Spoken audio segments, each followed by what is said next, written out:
Well, from the moment Notre Dame lost to Northern Illinois, we were looking for a Notre Dame winning streak. They have done that exactly 9 in a row. And so we are at Notre Dame USC week with a playoff berth on the line for the University of Notre Dame. I'm Tim Priester with Tim O'Malley from Irish Illustrated, joined by John Bryce of the Football Scoop and Irish Illustrated. Pete Sampson with us from The Athletic. We have three segments today. We're combining what we have been doing on Wednesday with Thursday because of Thanksgiving. And we're going to talk first about the CFP voting on Tuesday night. Notre Dame moves up to fifth. They're still behind Penn State. We'll get into that. But Tim O'Malley, I'm going to throw it over to you. You've been the ringmaster of these podcasts. So let it roll for segment one of three segments here on Irish Illustrated Insider.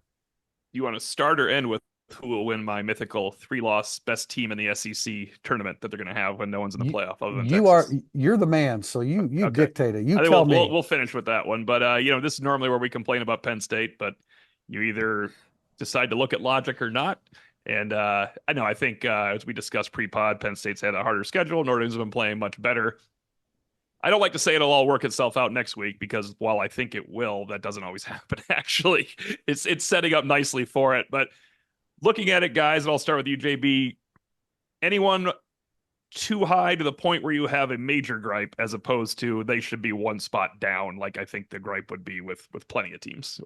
No, I'm probably a little bit surprised that Indiana held at 10, but I think that's as much a byproduct of the SEC carnage last weekend as anything out there. So I think you can make an argument that Boise State has a more quality resume than Indiana. Boise State had a 3-point loss to the team that's been number one every single week. Indiana was blown out of the stadium, I felt like, at the Horseshoe last weekend. But no, it's right where it be, about right where I expected it to be.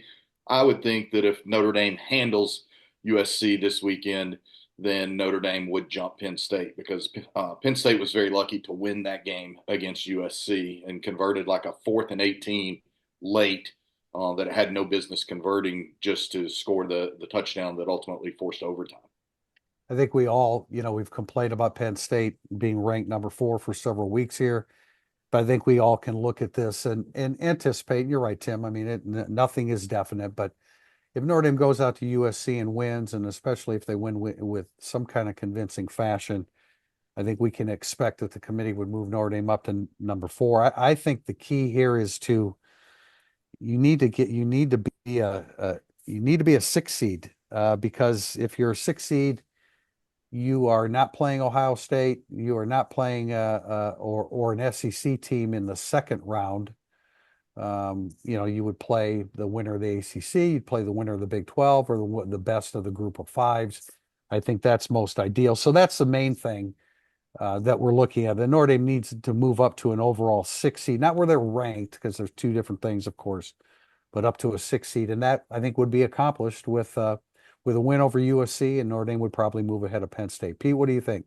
I think if Notre Dame could lock in the bracket as it was out last night, they would do it in a heartbeat. Because you're on the same side of the bracket as Miami and Texas, and you ship Georgia, Oregon, and Ohio State to the other side. I would take that in a heartbeat. Forget Penn State and who's ranked where and all that. Like Texas, it would be the most gettable SEC champion of the last 15 years. I mean, you better go back more than that. You got to go. Yeah, it's like Saban at LSU before that.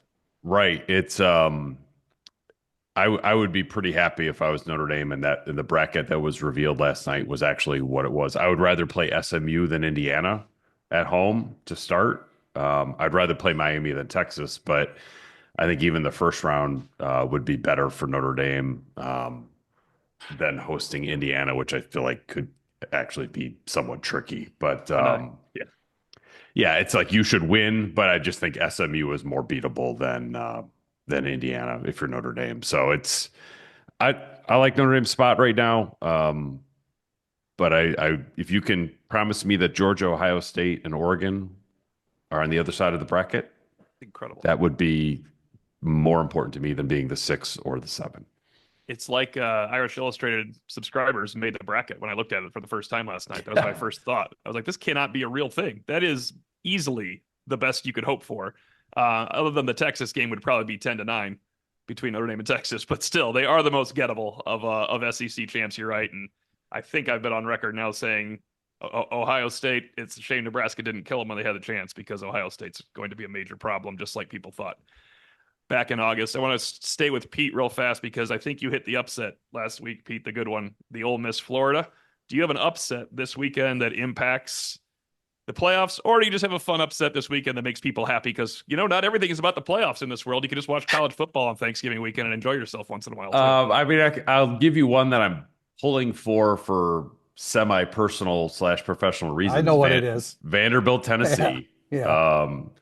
And it's like, I think Tennessee is a bit of a paper tiger. They've killed terrible teams. And I know Notre Dame has blown out some bad teams too. But I look at Tennessee and I don't really like Tennessee as like a fully functioning team at the highest level. I realize Vanderbilt is kind of a funky team itself, but I would just love for Clark Lee to close out with a 7th win and have it come at the expense of Tennessee. Maybe with some like chaos before that, so Tennessee thinks they have a chance to make it in, and that's all ripped away. Because what is college football if not for rooting for other people's misery? I think all of us that spent a little time around Clark Lee would love to see that happen for him. Great guy, has done when you add everything up about the Vanderbilt program, he's done a really incredible job there. I knew you're going that way, Pete, and I certainly understand it. Tim, you want me to chime in here now on my upset? I'm not to me last week things were a little bit more clear. I know that the committee, or not the committee, but the show last night, they were talking about, at Syracuse, Miami at Syracuse, 11-point underdog. I'm not sure that I totally believe that, but that might be one. I know that there are a lot of people on the national landscape that are looking at USC as a 7.5-point favorite. Of course, when we get into segments 2 and 3, we'll talk about that matchup with Notre Dame. South Carolina would be an upset by the point spread because they're getting 2.5. Yeah, that's what I was thinking, but I'm not sure we can allow that on this segment. That's just a win. Yeah, no. If you want to go A&M, I think that's about the line for the upset. A&M is an upset, and USC is an upset. You wonder if A&M beats Texas, does Texas get in at 10-2, and then is there a potential where like a 7 seed Notre Dame hosts number 10 seed Texas? That's one thing I would be monitoring. And to your point, Pete, about Tennessee, a lot of truth there. I ranted about how overrated I believe the Vols offensive line is earlier this week. But Vanderbilt has never beaten a ranked Tennessee team. So we'll see. This is a different Vanderbilt animal than in years past. And they handled Alabama. That was not a fluke. They controlled that game. They played really well at home. You're right. That would ultimately help Notre Dame a bit, because that would just further entrench Notre Dame as a host school as long as it handles business in LA. Guys, I've got to say, I want to go on record when I think it and believe it's possible I say it and deal with the repercussions later. But I'm not convinced Notre Dame wants to play SMU in the first game. I mean, maybe they think so, but I'm not convinced that that's the best matchup. Compared to who, though? Well, I mean, all the respect in the world for Indiana, but I mean, I don't, and JB, I realize at the end of the day, Indiana had a really difficult time competing as that game kept going forward. They weren't threatening to score. They couldn't even get in Ohio State territory. And again, I look, Indiana's defense is better than most people give them credit for. They've done some really good things offensively.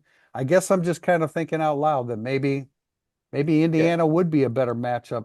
I think SMU is really good on both sides of the football, and maybe this has something to do with it. I'm definitely picking them in an upset win over Miami in the ACC championship game. I definitely.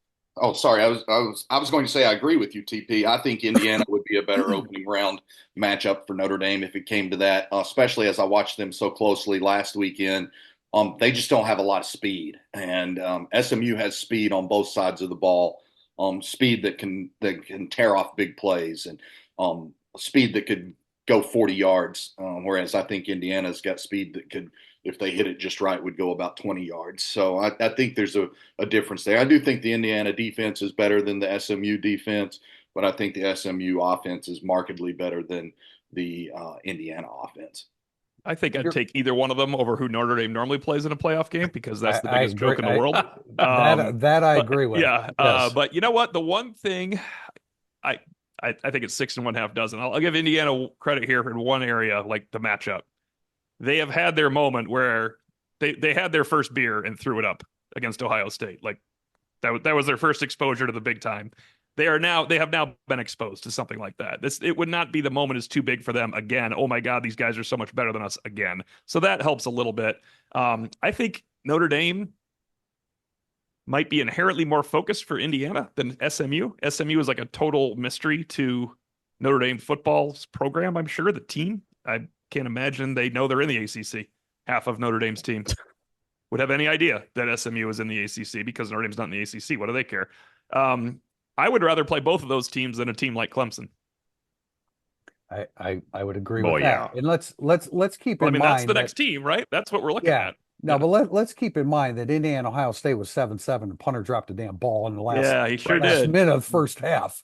And that's hugely demoralizing going in to the second half. And then all the credit in the world, Urban Meyer saying Indiana, like started third quarter, Indiana better do something now or this is going to be a blowout. And he was absolutely right at that point. Well, yeah, to that point, TP, though, even with that dropped punt, if I'm not mistaken, Ohio State was only 2 for 4 in the red zone in the first half. So Ohio State got stuffed at the goal line, and then Ohio State threw a pick inside the 10-yard line. So, yeah, it was 7-7, but Ohio State had dribbled down its leg. Yeah, I do think the drop punt is like, I was talking to Drew Mentalk about this. We were actually talking exactly about this. When Ohio State gets stopped inside the red zone and top tier players like Will Howard or Igbuka make a mistake, I feel like fans live with it. When your punter drops the ball, you choke, as opposed to like, hey, Notre Dame beat USC and Caleb Williams threw 2 picks and was harassed all day. All right, they beat us. Notre Dame beat USC, and man, it went south when USC muffed 2 punts and Notre Dame scored. Like, that is the stuff that drives fans crazy. And the catch on the, I don't want to harp on the IU punter, but this, to catch a ball in your biggest That's game what of your I life. said. Move your Come on, feet. Move Good your, and it was raining.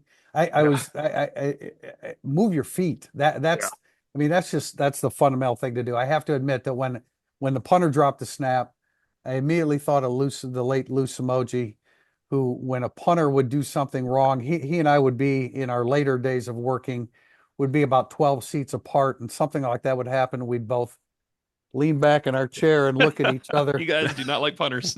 All right, this is rapid fire. One of these teams is going to be close at the half, okay? And halftime betting is what Thanksgiving weekend, as you know, is all about nowadays, because the modern era might have ruined my rivalry weekend, but it has not ruined halftime betting. It's ushered it into my life. One of these games will be close. You have to pick one at halftime. I'm not saying the whole game. Michigan, Ohio State, or Georgia, Georgia Tech? Georgia, Georgia Tech. I agree. Georgia, Georgia Tech. Me also. You guys think it's the end of the world for Michigan this weekend? Well, honestly, I could see both being close into the second quarter.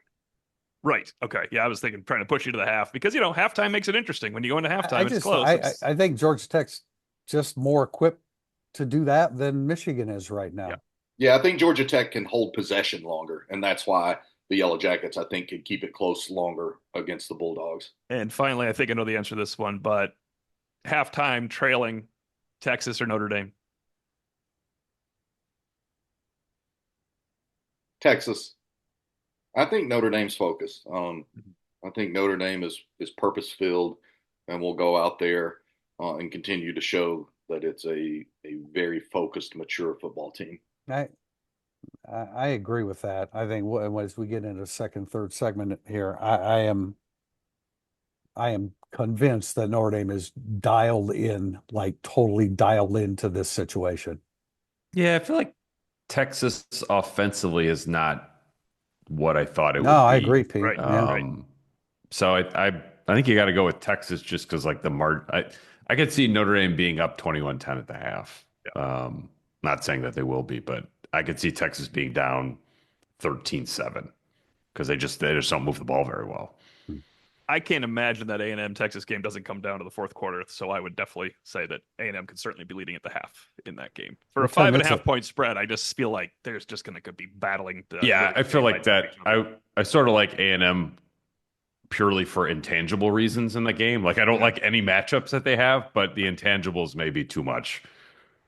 We're actually going to talk about Notre Dame football and USC. It's a big game. It's a bigger game than usual. And this has been segment 1, our playoff preview. Segment 2, which we usually call segment 1 for Irish Illustrated Insider, is up next. Segment 2 of Irish Illustrated Insider, we're going to talk Notre Dame versus USC. We'll save some of our some of the topics for the second segment. Al Golden is now the one of the semifinalists for the Broyles Award with a lot of other people, but you've got to believe that he's going to be right up there in competition to win that.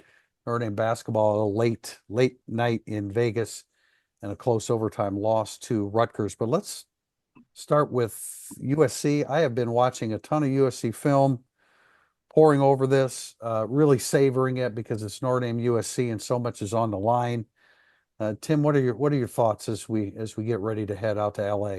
Well, without revealing the inside joke on Irish Illustrated's text thread, I think Woody Marks is a very good football player. Tim Priester, I know you agree with me on that one.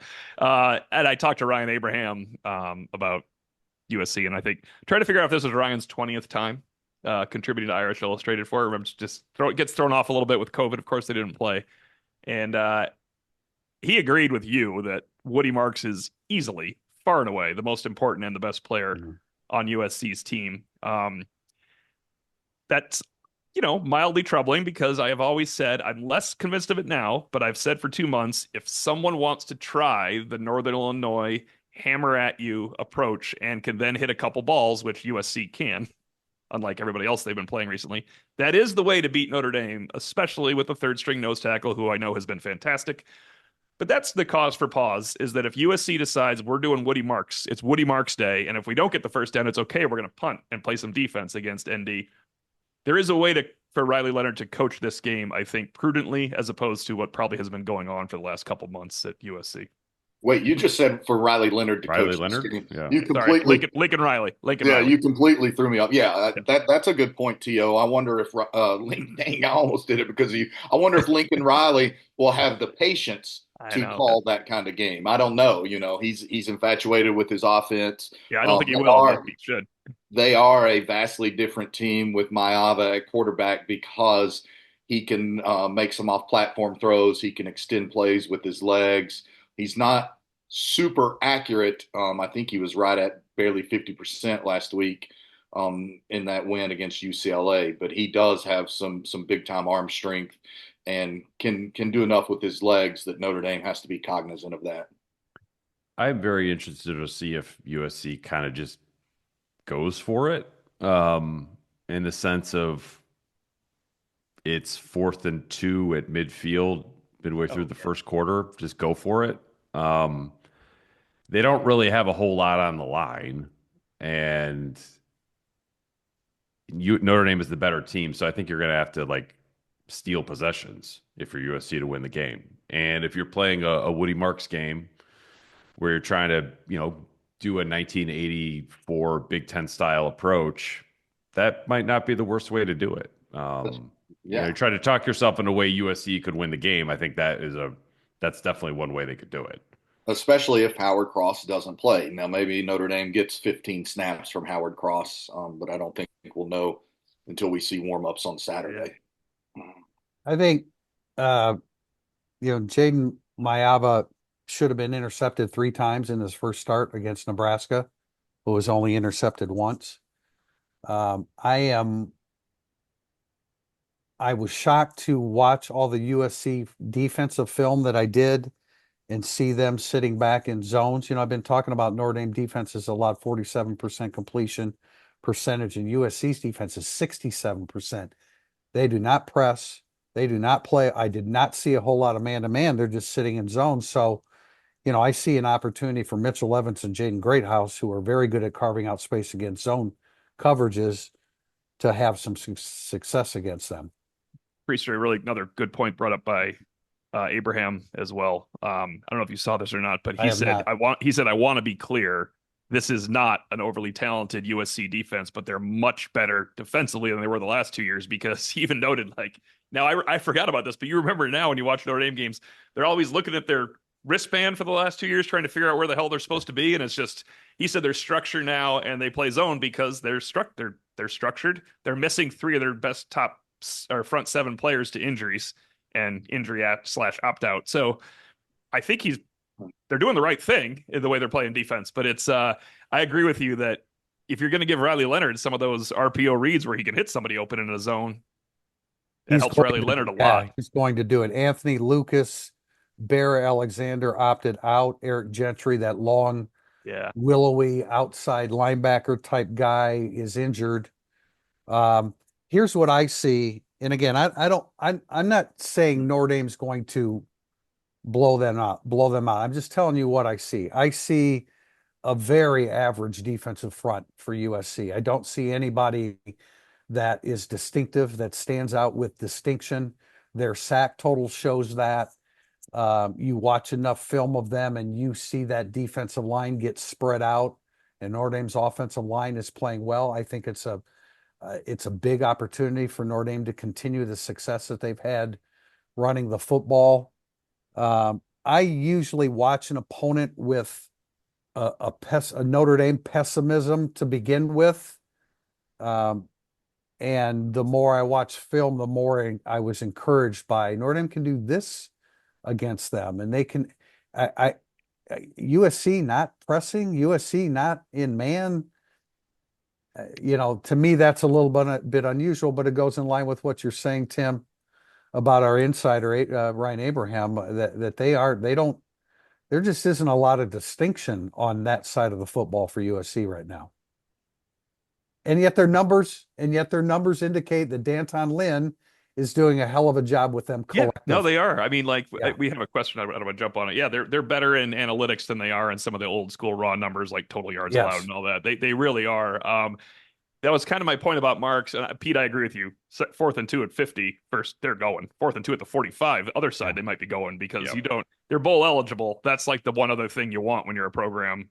So I think they in that way, it's devil may care. In the way that USC is going to fake a punt if they see anything that can do that against Notre Dame. I said this last week. Notre Dame is wild about blocking punts right now. They're rabid dogs doing it. If USC sees anything that they can take advantage of, why not try to slow down Notre Dame's punt rush with a fake punt? This is the time to fake a punt against Notre Dame. It steals a possession, like Pete said. And if you're going to play complementary football, Woody Marks plus a defense that sits back in zone, and maybe Riley Leonard throws one pick, that's the way to keep it close, right? And then if it's close, you're comfortable. USC is more comfortable if it's close. They have nothing to lose. Yeah. And Woody Marks, I think Woody Marks is more dangerous to Notre Dame as a receiver than he is as a runner, because I think as a runner, Notre Dame's very disciplined in staying in their lanes. I realize there have been times where they haven't always just shut down the run, but he's dangerous when you throw him the football. He has 47 receptions. That leads a team. And that's when things get spread out a little bit more. And he is quick at that point. Total respect for him. Again, contrary to a word that I used that a bunch of interns on our Irish Illustrated thread, That's all that was upset about it yet. Wow. He is not going to like that you called him an intern. Who might? Oh, no, not, you talking about Drew? No, Dan, Drew understood it. Dan did not understand it. Dan. Now you forced me to say the name that shall not be spoken. But he's a pup too. Anyway, it was just a term that was used when, this guy's really good, and they thought I was saying something negative about Woody Marks. I'm like, no, the dude's really good. And I think their offensive line is decent. I mean, I think their offensive line has done a good job this year overall. But again, back to the defense. The reason, why they don't sack people? Because they don't know how to stay in their passing lanes. They're not talented enough along the defensive line, and they don't know how to stay in their passing That's a lanes. I problem think against Riley Leonard. yes, You're exactly. gonna No, get out of your passing lane. that's why I'm telling you. The more I watch it, I'm like, okay, I like that as it pertains to Notre Dame. I like that as it pertains to Notre Dame. Riley Leonard, the only quarterback in Notre Dame history when he's giving a post-game press conference that says, yeah, Coach Denbrock will tell me to get to that read, but like, I got to be honest with you, I'm just going to run if I see that. Do you remember he actually said those Purdue, words? yes. Purdue. Like, Riley, get to the third read. Now, if I see that, I'm just going to run. I don't care. So he might take off against USC a couple times. We've got a bunch of other USC questions in the second segment. Anything else you guys, if you want to address something now, please do. Otherwise, I do want to talk about Al Golden being a semifinalist for the Broyles Award. How many Tim, are there? the 120? semifinalists will actually be announced down the line. These guys are just the names. Okay, all right. There'll be 15 Nominees. semifinalists. The nominees. So there's like list. 64 of Yeah. them. Yeah. Yeah, Jay 65 Bateman's guys. one of them too. So there you go. Yeah, I did. I did want to bring up Jay Bateman. He's one. He's on one the of list. He's one He's of on the list. 65 assistant coaches. I thought Bryce was on the list too, but he was the last cut. Yeah. I My guess. head coach didn't nominate me. All right, so what I want to know, I guess, asking you, JB, is, I mean, because certainly, I mean, I'm trying to be objective here, but Al Golden's got to go into this being a front runner to win this. Yeah, he should be a It's- finalist, and then if Jim Knowles or somebody else is also in there, and Jim Knowles wins it, they win it. That's Tim fine. Banks But at Jim Knowles is Tennessee. in there. yeah, Tim Banks at Tennessee, JB. there's Yeah, I think Banks has a shot. I don't think he's been remotely as impressive as Al Golden. He's much less experienced than Al Golden. But yeah, those come to mind. I forget who was nominated from Oregon. Was it the Oregon offensive coordinator or? Believe it. No, I think it was Offensive- Arroyo Or well, one- Lupoy. no, it was Lupoy? Lupoy. It was Lupoy. Okay. Yeah, Lupoy. Yeah, I wouldn't be surprised to see Lupoy in the Yeah, final. I mean, they are If undefeated. Arroyo is on there from Arizona State, he would make a lot of sense. He is. Yeah. So, but yeah, Tim, I think that's one of the awards I vote on. I would expect Al Golden to advance. Yeah, I think I have a vote in this one too. Oh, well, he clearly. How many semifinalists do 15. He'll easily make 15. He'll easily semifinalists. make that He if should it make was- the finalist list. If it- It was interesting. I never knew this. In case people listening don't know, it must have been 2018. It was Chip and Lee. Michael Birch mentioned we could only submit one name. They're both Right. worthy of nomination. Both worthy of nomination. 65 people. I was like, it's got to be Clark Lee. You know, I'm sure he listened to me, but it was Clark Lee. It Yeah. ended up being Clark Lee, but I thought that's an interesting point. Chip Long had a really good year as a coordinator, making that offense better as when they lost Alex Bars. So I think that was part of his thinking, but Clark Lee was, of course, fantastic in that situation. Guys, anything else on USC? We'll hit it hard here in the second segment as well. I did want to mention late night Vegas, Notre Dame. Marcus Burton gets hurt within the first 4 minutes of the game, and Matt Alaco takes control of the basketball team, which is not surprising. That's something that Micah Shrewsbury has said to us, and he ended up scoring 24 points, hitting 6 of 9 from 3-point, hit a couple bombs late though, and also he had 10 rebounds and 5 assists. He was absolutely spectacular and ran the show, and they had a shot to win it.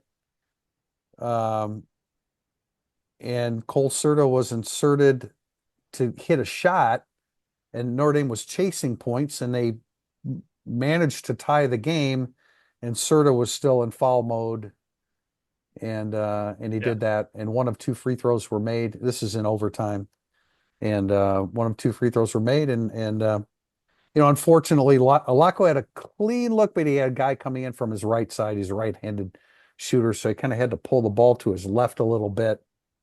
And he missed, but that was a game Notre Dame needed to win because they play Houston tonight, and that could get really ugly because we do not expect Marcus Burton to play.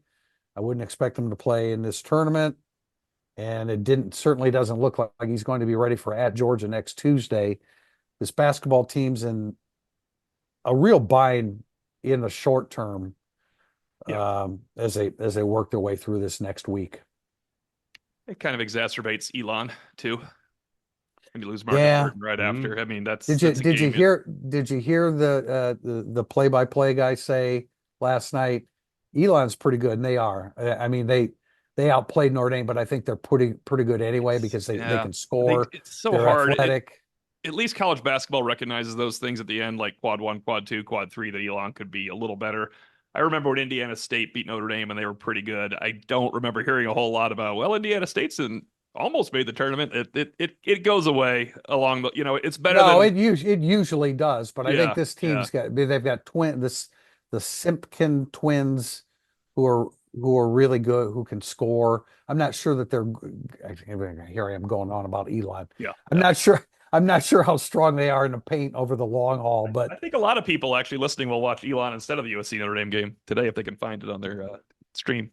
you think so? Anyway, anything else, guys, we want to mention in segment one? We'll pop over to segment two.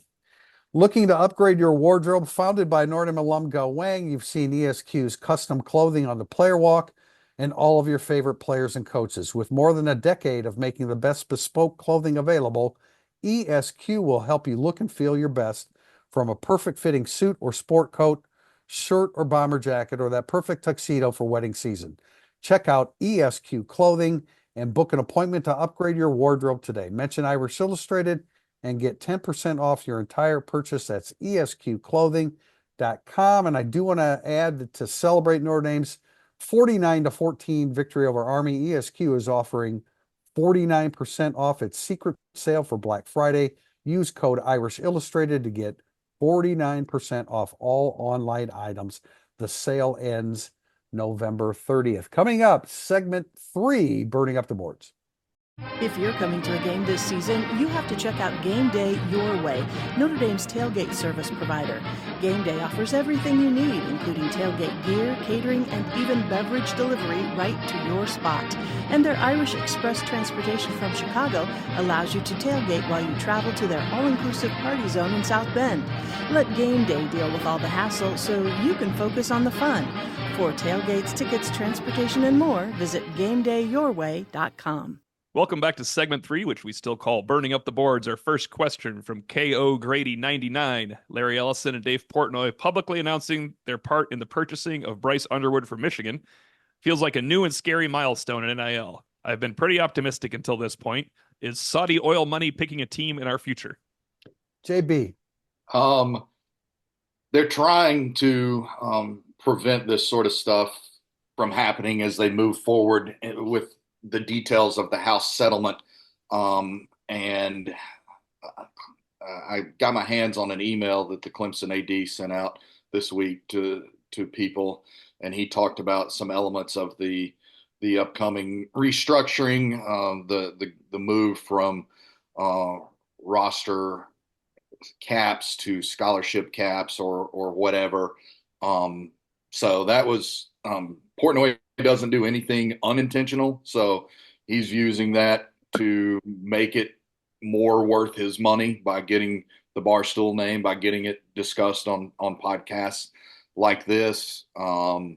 It certainly flies in the face of what NIL is supposed to be, and moving forward, the proposal is that NIL deals will be required to be disclosed to universities and will have to be approved based on a formula for market value.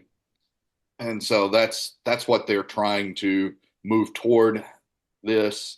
That's in the email that the Clemson AD sent out. It's been discussed from other people as well, that you may see basically the revenue share in the SEC next year, for example, around 22 million.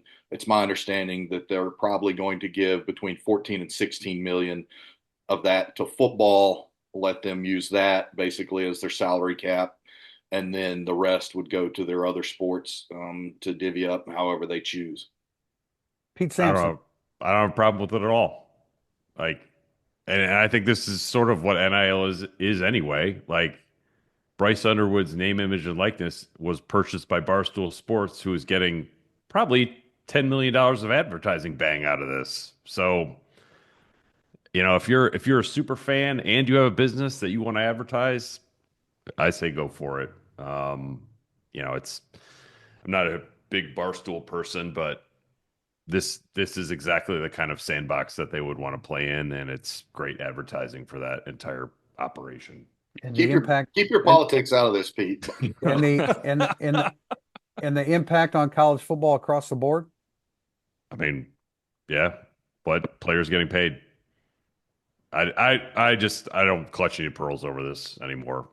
I am confused about this part of the question. You said I've been pretty optimistic about NIL to this point. I don't know where we thought NIL was going that was going to make it to, as we've said 100 times, toothpaste back in the tube. I mean, wasn't it There's a always headed this market. way though? The market for Bryce Underwood is what someone is willing to pay. But that's and you know what? I keep harping on this. There's a very good chance they're overpaying for him. Yeah.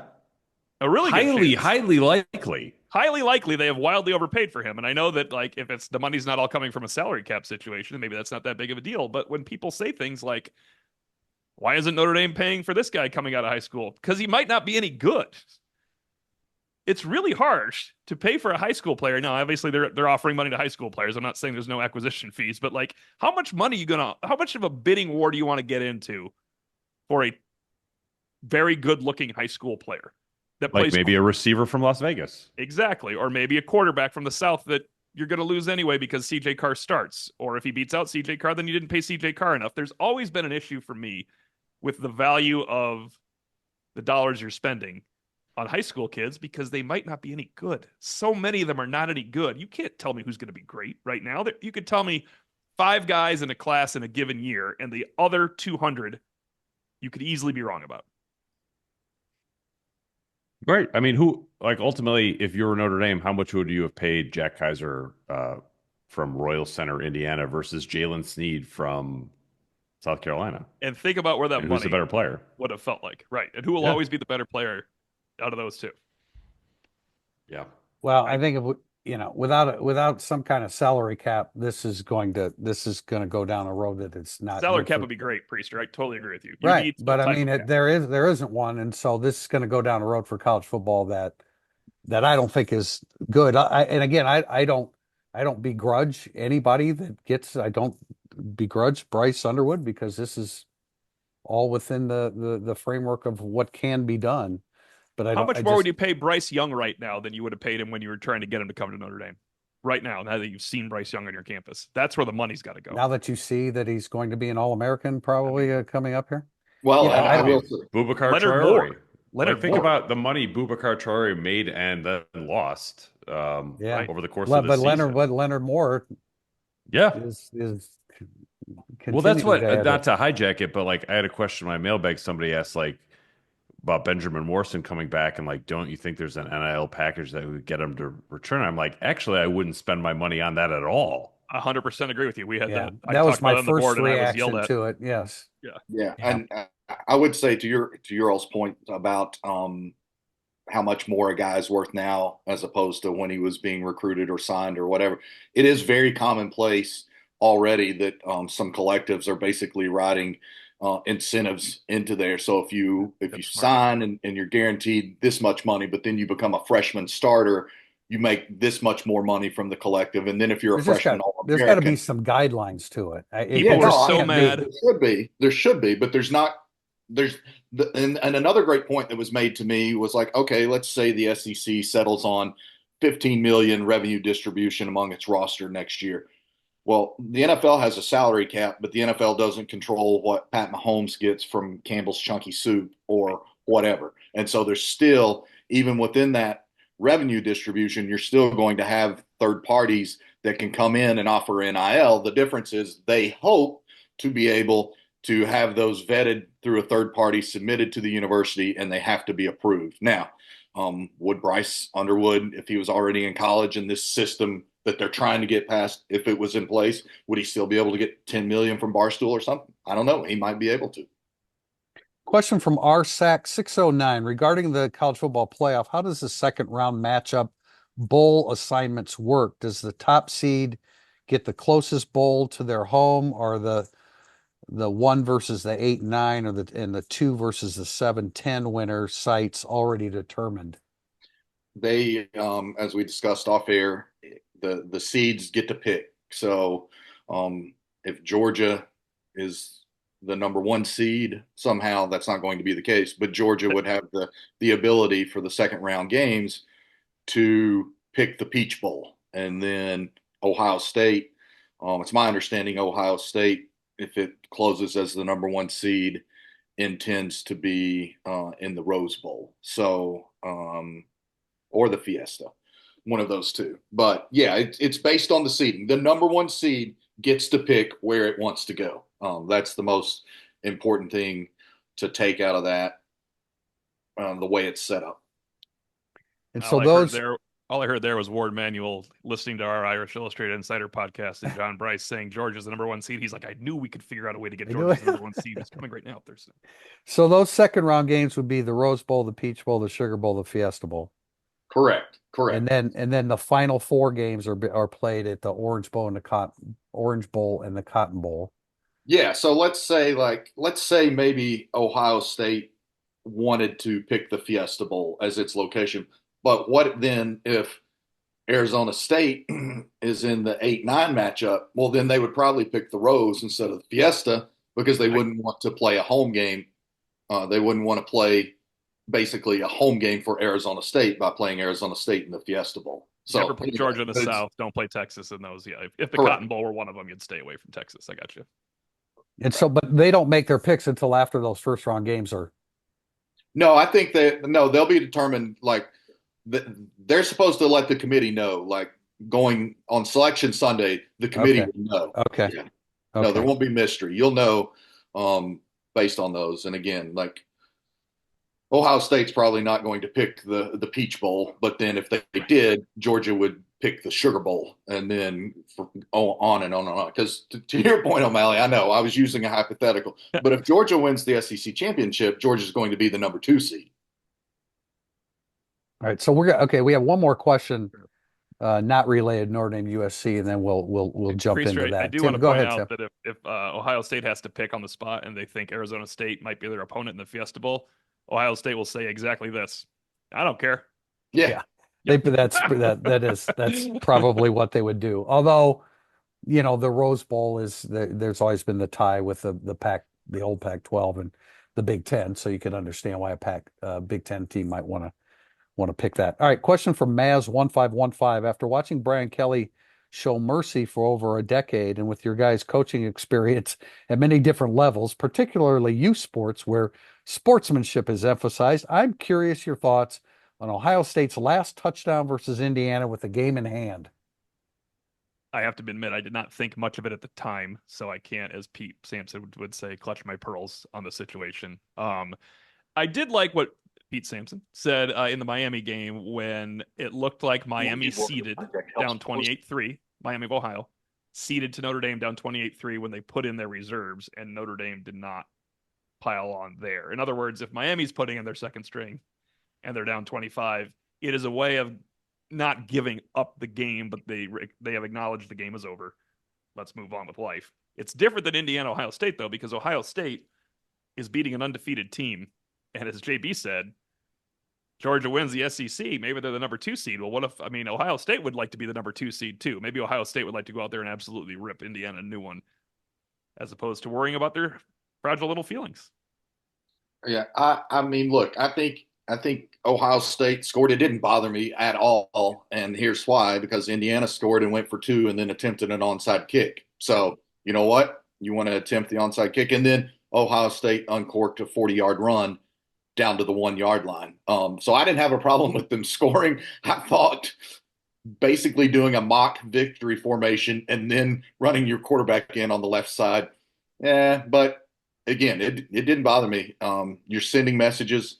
Maybe that's not quite the old BCS formula where they're looking at it, but I do. I mean, I wrote about it on Football Scoop, and my lead was something along the lines of, does every point matter? Well, very clearly, Ryan Day believes every point matters.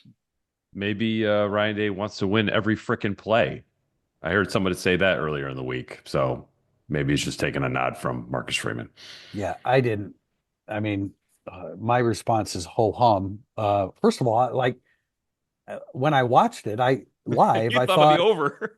Well, oh, did I get screwed with the over under? Yes, Oh my did. God. But anyway, I felt like Will Howard was like, okay, if I get some resistance, I'm not going to try to go in the end zone. And then after the snap, he didn't get real resistance, so he just kind of moved forward a little bit and fell in the end zone. I think if IU had gotten a little bit of push, I don't think he would have, given into the resistance of that. Number one. Number two, who cares? I mean, and I think what JB said, that you went for two and you onside kick and just whatever. Is everything a debate? Is something always wrong with everything that happens in a college football game? We wouldn't have jobs if there wasn't. So Well, we don't. That's what I was yeah, going to say. look, I used to complain about the playoffs. Thank God they have the playoffs. We have an extra podcast because of that stupid thing. It hasn't ruined my weekend as much as I thought it would, but you could have eliminated some teams already without the dumb playoffs. But I will say, I found it interesting when Notre Dame, speaking of Notre Dame and USC, so this was 14, obviously. Brian Kelly said post game about Sark. It was 49-14. Yes, and it could have came to been mind to me too. 89-14. USC could have scored all day. Notre Dame quit offensively when it got there, and defensively they were beaten. They didn't quit defensively; they just had nothing left. And Everett Golson quit before he took his first snap in that game. Brian Kelly said, "I'd like to thank Sark. That was a pretty classy thing he did." He never said anything else about it. I mean, you don't see that a lot, and I'm sure there was some rivalry respect there by Sark, and he also probably knew how beaten up Notre Dame was. But that they could have put an epic on Notre Dame in that game. Hey, and look, Ohio State didn't line up in a four horseman formation like Mike Denbrock did. Pete, were you the one that asked him that I question was, the and other day? it's I always find like a train of thought good when you have to have a follow-up question be like, wait, are you serious? Because when he said it was, I was going to joke that it was a four horseman thing, and then he said it, and I was like, wait a minute, for real? I would have been. I wasn't there with you, but I would have reacted exactly the same way. So someone told I was sitting by Tyler James, and someone tweeted him during the game. That was a nod to the Four Horsemen. I was like, really? So I was aware of that, but I never thought about it again. It didn't work. No. As they always say, the 1924 team could not win today against these guys athletically, so it didn't work on that play either. Neither could that formation. They probably. Aren't you shocked that Mike Denbrock would? Yes, do I was very that surprised. under the I was very, very surprised. If it's a 35-7 game, I get it, but it was a 14-7 game at that point, and that was a critical stop. I mean, I'm sure it was. My guess, Notre Dame Tim, was in control. Yeah, my guess though is that he thought they'd score and they could line up in it next week and have a completely different play out of it. And the hand wringing among Notre Dame followers about that goal line stand. Again, we said, Tim, you and I said on Monday that I get it. I reacted the same way too, man. Just fake it and have just fake it and have Leonard peel off, and they're not going to be there to defend him. But I was surprised by it. But we're veering off from the original question, which was IU and Ohio State. Like, you coach your team, we'll coach our team. It wasn't like it was 56-7 and they went for it to make it 63. It was a 31-7 game. Is that what it was? 31-15. 31-15. Okay, right. Yeah. So heck, it was even closer. Price makes the point. The onside kick absolutely allows for it too. They are still trying to play. Right. They have not ceded anything. That's not Miami of Ohio being like, all right, tip of the cap, you guys got us today. Right. Appreciate you. Move on. This was like, we're going to still give you everything, so I'll give you everything back. Our next question is not from a guy like CMU Pens fan, but a new person to contribute. ZWMS548 asks, what teams have had success running on SC? What schemes have been effective, and can ND replicate them? Well, I don't know that I can answer exactly what schemes have been effective, but as you start to go through game by game and just look at the raw stats, there haven't been that many games where teams have run the football against them. Then I watch film of games and I see times where they are spread out, where their defensive line really gets spread out. I talked about, I don't think that there's anybody of real distinction up front there. But to answer, I mean, statistically, Minnesota rushed for 193 yards, 4.8 yards per carry. And then the real outlier was Michigan, carried 46 times for 290 yards, 6.3 yards per carry, but that was a lifetime ago. That was September 21st. And that's what Michigan does to you. Even an average Michigan team can still do that. And I think Notre Dame can do that too. If they're going to play a soft zone, then that means that Riley Leonard's going to be able to complete the short passes, which he's completely comfortable with. And then that gives Notre Dame an opportunity to run the football. So I realize that you go game by game. It doesn't necessarily indicate that you can run the football against USC. They're giving up 130 yards rushing a game. This is the old-fashioned stats TO that you referred to. That's 43rd in the country. They're giving up, I mentioned this the other day, 4.25 yards per Yeah. carry, which is high. That's too high. It's slightly behind the worse than the middle of the pack. So I think Notre Dame can run the football against them. And if they're not going to press Notre Dame's wideouts, which I didn't see a whole lot of evidence of, I think Notre Dame has a chance to possess the football and work their way down the field against this USC defense. And yes, the Michigan game was a lifetime ago for both programs, but that's also when Alex Orji was at quarterback and they had zero semblance of a throw game.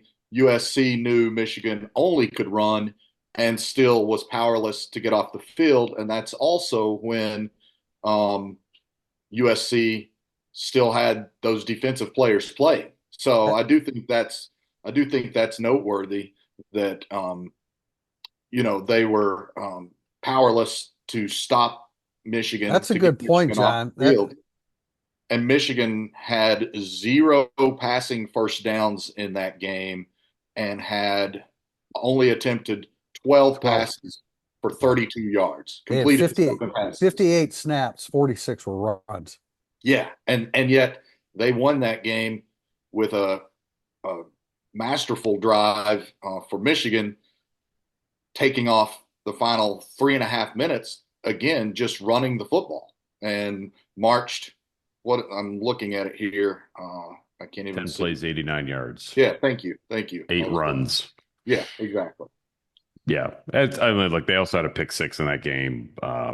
That helps too, and they had two 40-yard touchdown runs, which, like, hey, Notre Dame's very capable of 40-yard touchdown runs. So, correct. But it's like USC they tackle better than they have the last couple of years, which is not a huge compliment considering how poorly they used to tackle. But I would think that Notre Dame could play them straight up and feel pretty confident about who they are offensively. Notre Dame didn't play against Easton Mascarenas Arnold last year from Oregon State, who opted out of the game and transferred to USC. He's leading the team in tackles. Their other inside linebacker, Mason Cobb, is second. He's from Arizona State, I think. Yeah. He came from. And maybe part of that tackling, Pete, again, is if you're playing zone coverage, you're not chasing, you're facing the line of scrimmage, and you're in a better position to get in a football position and make a tackle. So I mean, I give Danton Lynn a lot of credit. They're definitely. Tim, what are some of the FEI stats that show their improvement? Yeah, no, they've I mean that most of they were terrible last year. I mean, gave up so many long runs. Part of it is you don't give up as many long runs when you're a zone defense. It's like the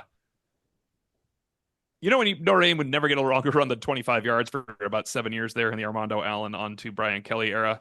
It's because nobody had to ever worry about pressing you and doing anything. You just had to sit back and wait. And I think USC's they're just playing prudent, smart football. They don't give up the long runs like they used to. But the problem is Jeremiah Love can make a long run when you're playing a zone defense. And they're giving Notre up Dame's going to be very happy with a 14-yard gains all the time too. If you're going to sit back there and not run the box, like Notre Dame has to run the ball. And I think they will. I mean, USC's going to have to come out of some way. You mentioned Mason Cobb. He plays. He's like an every down player. He has 6 missed tackles per PFF this year. Last year he had 29, which is an insane number to go from 29 to 6. So they clearly are being much better coached and schemed up better than they were a year ago. Yeah, but I think Pete, you made a great point. It's compared to a year ago too. It's not like it's a great defense, right? They're a top 40. They're better. I mean, the eye test shows you that they are better. They are. Would you say like they're top 40 defense, top 30 defense, Tim? Not like you're like, oh man, this might be the second best defense Notre Dame has faced since A&M or something along those lines. I don't. I would. They're in the upper 1/3 of college football in defense. Now they're giving up 235 yards passing a game. That's 93rd in the country. And again, that explains. They're giving you a cushion to complete the pass. They're trying to keep the football in front of them. But like on third down, they're 18th in the country. They're doing a good job there. Red zone touchdown percentage are 22nd. But Ryan Abraham mentioned third down, Tim. He noted they're terrible on fourth down for some reason. So Notre Dame likes going on fourth down. And here you go. yeah, I didn't look up that stat, but sacks, they only have 18 sacks. And I think that has a lot to do with not staying in their lanes and not being very good up there, or not having individual talent. They're 117th in the country in tackles for loss. So that, their stats are a little bit diametrically opposed at times when you look at these. But I'm sure they feel good about their chances against Notre Dame's offense. But Notre Dame, I think Mike Denbrock looks at this defense and says, you know what? I think we can do this, this, and this. And if you can get all those things playing off of each other and keep them guessing a little bit. The bigger problem is Woody Marks. And I want to say this about Mayava. He is an improvement over Miller Moss in terms of avoiding sacks and a little bit mobility, but not that much. I don't think it's that much. And I'm my pick to click this game is the guy lying in wait back there, and that's Xavier Watts. I think he gets Jaden Mayava once, and I think Notre Dame gets him a couple times at least. We have an offensive question leading to that. Corey Mouch, if USC's wide receiver core is the best Notre Dame has faced since Louisville, is there any concern that Leonard Moore and Christian Gray have yet to be fully tested as a tandem and could be in for a rude awakening against the likes of Zachariah Branch and Makai Lemon? Guys, you go ahead first. I don't particularly think so. The best since then, but they've faced decent wide receivers at times. Georgia Tech, quick, right? Georgia Tech, quick Georgia receivers. Tech. Yes. I mean, Virginia had a couple of decent players at wide out. Malachi Fields. Heck yeah, I'm talking tampering right there, but he's gone, JB. It's over. Yeah. Yeah. So anyway, I don't worry about that. They're so talented and they're so well coached and they're so prepared. Branch has the speed that if he gets behind Notre Dame and they connect, he'll score on it. But I just have a lot of confidence if I'm Notre Dame in my secondary. I think if Mayava was better, then I might feel this way. But look, I mean, you look at Lemon and Branch. This is not Robert Woods, Juju Smith, Mike Williams from That's back in the day. It's not That's Drake what T.O. London. says. That's Drake what I said. London. Yeah, I And mean, Robert who else? Woods did I Jordan like? Michael Addison. Pittman, was he? He was good, pretty good. Like, Yeah, Jordan Addison. It's not Yeah. him. Oh, Jordan it's Addison versus none of freshman those Jaden guys. Mickey. Jordan Addison was unfair. Yeah, so but I think it's a fair point. Notre Dame has played one top 60 pass offense all year in terms of efficiency, and I'm eliminating Army and Navy from that. And it was Louisville, and Tyler Shuck has accounted for 50% of the touchdown passes thrown against Notre Dame this year. Like I could see USC scoring at least 2 touchdowns. Like that's not a crazy thing to say, just based on the talent and the fact that Notre Dame hasn't. It's fair to say they haven't been really tested. Yeah. lately. They however could not score 2 touchdowns last week against UCLA. Yeah. But I'm with Pete though, and there's a national narrative I heard about. I guess it must have been Josh Pate. The first sentence that they mentioned, Notre Dame has not been tested enough in the secondary. I've written that for 2 straight months. That's still true. Whether you could have the best secondary in the history of Notre Dame football, but if you play Army, Navy, Virginia, Florida State, Georgia Tech, Louisville, Stanford, Purdue, Miami, and Northern Illinois and Texas A&M, you weren't tested as much. So C.J. Stroud, Cade Klubnik, and Caleb Williams were bigger tests than what they saw this year. Like, it's not even close. But I want to say one thing about the Leonard Moore, Christian Gray thing. That was Leonard Moore's first start. How much better do you think Leonard Moore is than he was going into that game? yeah, Leonard Moore and Christian Gray, Christian Gray was hurt. Leonard Moore and Christian Gray, they had to use Jordan Clark. How did I remember Jordan Clark's name? They had to use Jordan Clark at corner at times and survive that game. Benjamin Morrison got hurt that game, or it flared up that game. He left the game.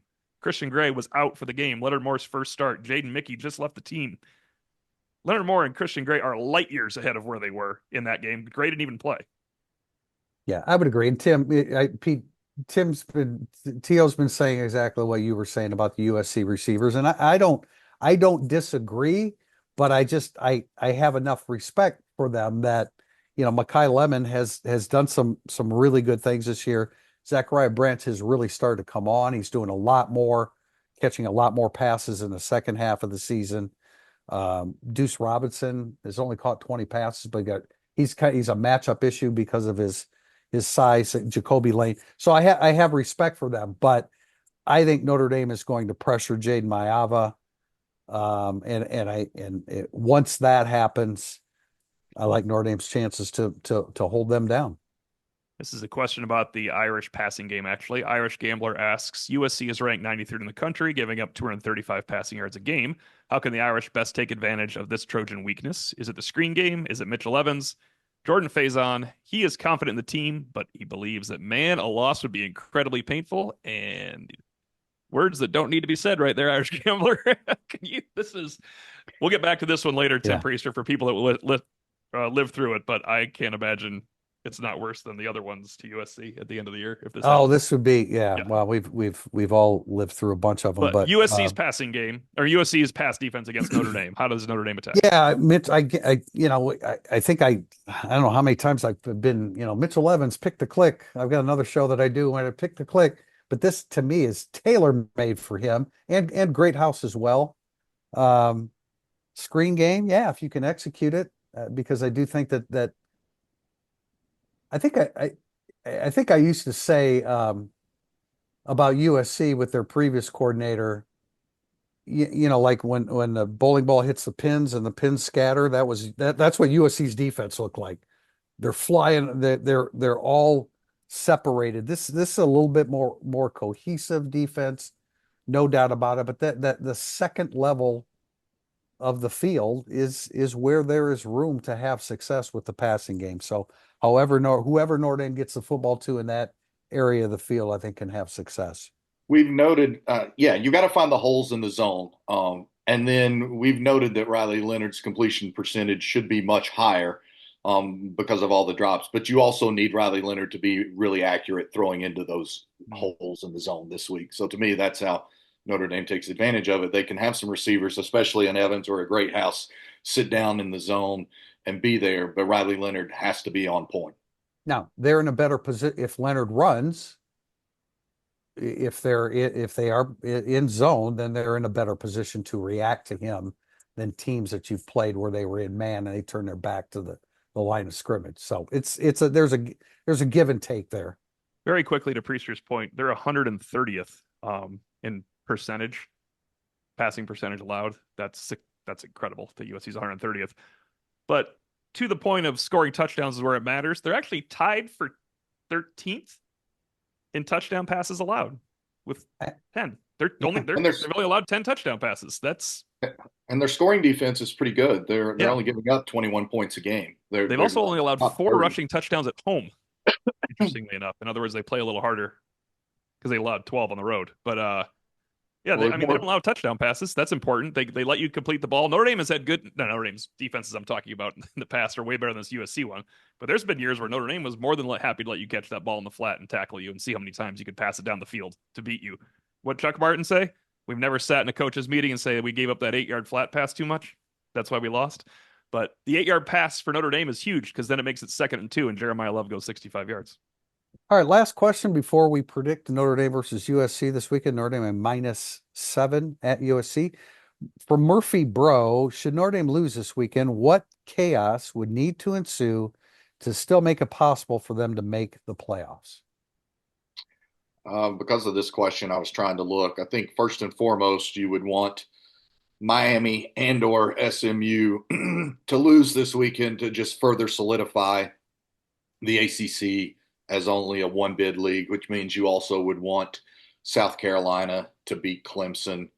I don't even know all the permutations if Notre Dame loses. I was sitting here trying to examine that, and Notre Dame might only fall to 12 if it lost to USC, but then it would be out of the playoffs. So that's why you have no margin of error this weekend, because you gave that up with a pathetic second half against Northern Illinois.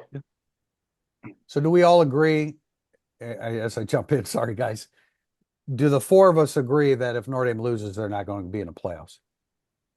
I don't think they'll make it. I was trying to look really quickly to see what the worst drop in recent weeks was. I mean, people drop 6 spots a lot, which would keep Notre Dame in it. My thought is if Notre Dame loses this game, the NIU as an aberration talk goes away completely, and it actually makes NIU a much worse loss than it is right now because they lost again to a team that's 7-5 and lost to Maryland. That's going to I mean, they're going to bring up Penn, it's the NIU loss gets worse if you lose again. The NIU loss, if you win this game, people should say a single word about that nationally. Or fans can complain all they want. Twitter doesn't exist anyway. But like Notre Dame going on an absolute tear after losing to NIU negates NIU. Notre Dame losing after a tear doesn't negate NIU anymore. Okay, guys, let's predict.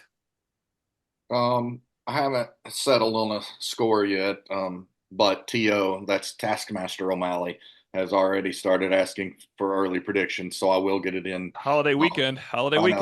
I know, before we all fly out to LA. But I'm picking Notre Dame to win, and I'm picking Notre Dame to win probably by around 13-ish points or something like that. I just think Notre Dame will. Notre Dame's the better team, and I think over the course of 4 quarters, Notre Dame will just sort of systematically handle this contest. I like Notre Dame as well. I have a hard time getting past the fact that they're 3-7 in the Coliseum in their last 10 trips. Those 3 wins were all by 1 score, and those 3 USC teams they beat all had 5 losses or more. So I feel like this will be a stressful game at halftime for Notre Dame, but then it won't be midway through the 4th quarter. I think this version of Notre Dame is playing better football than they were in 2010 or 2012 or 2018 when they won at USC. So I'll go Notre Dame 28-13. I still can't pick Notre Dame to make a field goal. Their middle 8 dominance is absurd. I think they're 111-0 this season. I was glad you brought that up, Pete. I feel like the first 4 minutes of the 3rd quarter is where I could see Notre Dame grabbing hold of the game. Yeah, and real quickly, because that's what I had as well, is 111-0. I'll just run through it. And there was no middle 8 scoring in the Texas A&M or the NIU games. Notre Dame had a 28. Notre Dame has won every single middle 8 in which any team has scored. In fact, Notre Dame hasn't given up a point in the middle 8, and they beat Purdue 28-0 in the middle 8. I think it was 14-0 over Miami of Ohio in the middle 8, 3-0, 14-0, 14-0, 7-0 later in the season, and then Navy was 3-0 in the middle 8, Army was 14-0 in the middle 8, and Virginia was 14-0 in the middle 8. So I knew we had said we would follow up on that. I had that actually typed out to share. It's 111-0. Notre Dame has yet to give up a point in the middle 8. That's phenomenal. Ridiculous. It's incredible. T.O.?